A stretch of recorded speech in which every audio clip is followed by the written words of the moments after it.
سويت كل شيء. خل اشوفكم الورقة والله العظيم. ثواني وقفوا لي.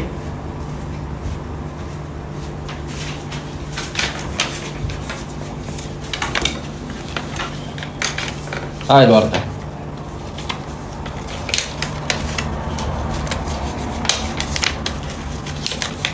ورب الكعبة هاي الورقة بيدي والله. باعوا. هاي الاستمارة. باعوا ايش كاتبين؟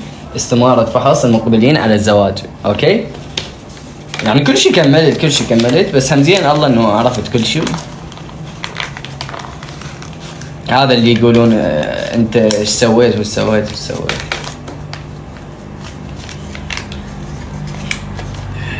اوكي خلي اقرا لكم. باعوا هاي من وزارة الصحة. الدكتور فلاح.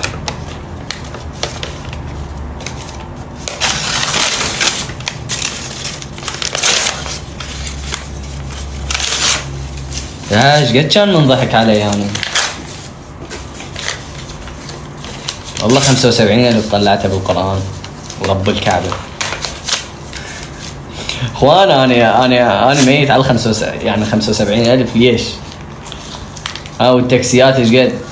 10 روحة و10 جاية.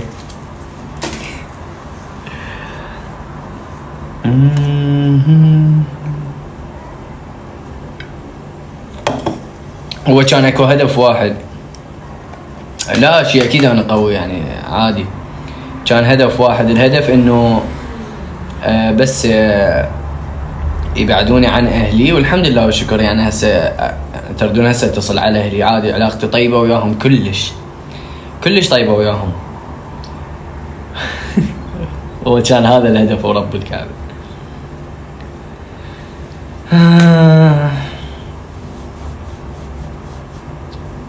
والصراحة أنا غلطت ويا أهلي. أي والله ورب الكعبة غلطت.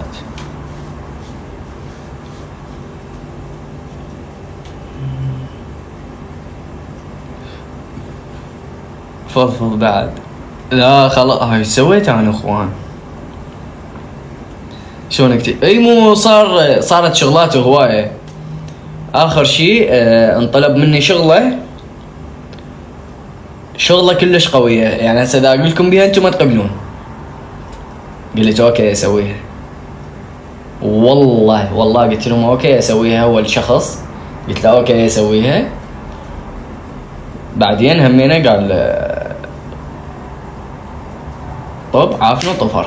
أبوه أخوان ضليت وحدي بس اتفهموا شهر كامل أنا وحدي. يا الله صرت أفتر كنت ببغداد أفتر بالشقة ما طالع هنا بالفندق. بس قلت خلاص هاي عرفت الشغلات كلها انه اكو والله يعني شغلات همات ما اقدر احكيها لانه ما اذا احكيها راح يتأذون. اللهم صل على محمد وآل محمد. صدق صلوا على محمد اخوان.